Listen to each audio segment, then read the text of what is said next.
Trains. Remember your own first model train? Whether it was a homemade affair or manufactured to scale with an elaborate layout of tracks, signals, tunnels, stations and points didn't matter. It had all the fascination of a railway, and no one ever seems to grow out of playing trains.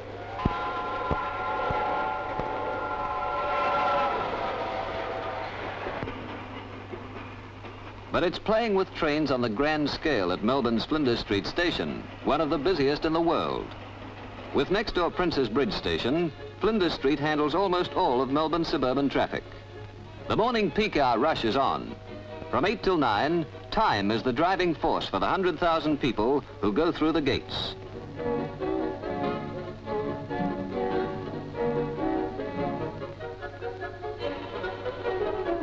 They get up by the clock, shave, wash and dress by the clock, catch their trains on the tick, saving the last second, knowing that the railways will bring them in on time, without a minute to lose or a minute to spare.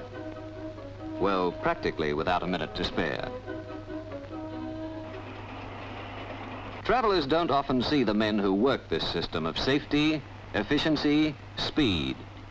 Hundreds of trains move to timetables, and if, as seldom happens, the timetable is thrown out, the controller gives orders to the signal boxes, where men turn his words to point and signal movements.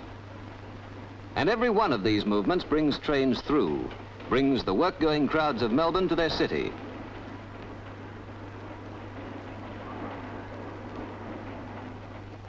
They're making for offices, warehouses, shops, schools. Everyone thinking of the clock, of beating the bell, the time book, the Bundy. Well, practically everyone. But time is everything for the men who move the trains.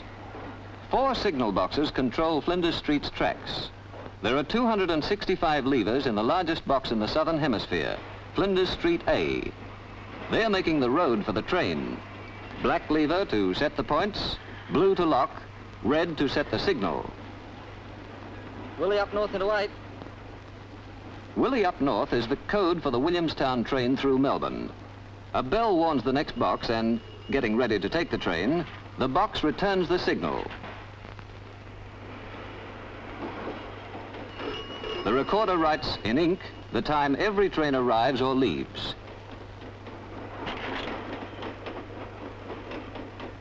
In electrically controlled Box D, the levers are small, easier to handle, but they do the same job.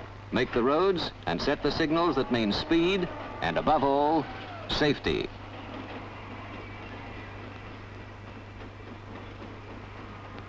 Reza away. Rosanna up into 16. D-Box calling the collie shunters. Yes, D-Box. Any sign of the 10:30, Doc? Coming up now, sir. Okay, thanks. Thank you.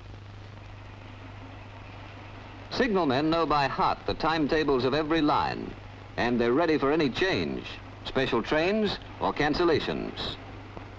In Box D, the roads show on a plot on the wall, and in his soundproof room, the controller plots all the trains on a graph. He directs traffic from point to point, saving money, saving power, saving time. I have a relief crew for the Up Eastern goods to Powerhouse. Where does he relieve? Hold the crew at yours. The train should arrive 11 a.m. Finish, B-Box. 8 and 9 platform speaking. The 10:43 dock train has not arrived. From the 10:43 a.m. Sandringham by the 10:45 a.m. arrival Export Meadows. Finished 8 and 9. When the business rush is over, goods trains pass through on the freer rails. The fast diesel from Wonthaggi swings in with passengers for the city. Another goods goes down through the station to Port Melbourne, going down to collect cargo from overseas ships. The electric parcels vans move out on the suburban runs, travelling while the lines are clear so that their stops to load and unload won't delay passenger services. The goods for Maryvale carrying timber for paper pulp is moving out past A box, where the men are getting ready for the day's next peak, the evening rush hour. In the yards, the trains are tested, ready.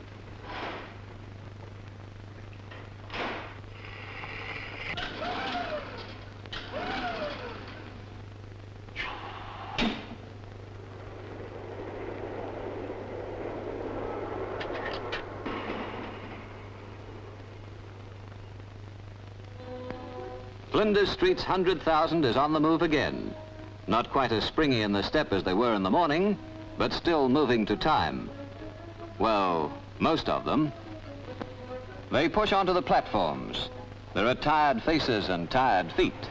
Everyone's hoping for a comfortable seat, a chance to relax. But the men who bring the 112 trains of the evening peak service through have no chance to relax. Drivers and guards, porters and signalmen, they're all hard at work, working while everyone else goes home. Well, almost everyone else. By the end of the day, 300,000 will pass through Flinders Street.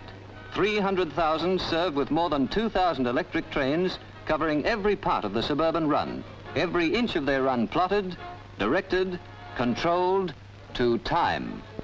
Good heaven, she's here.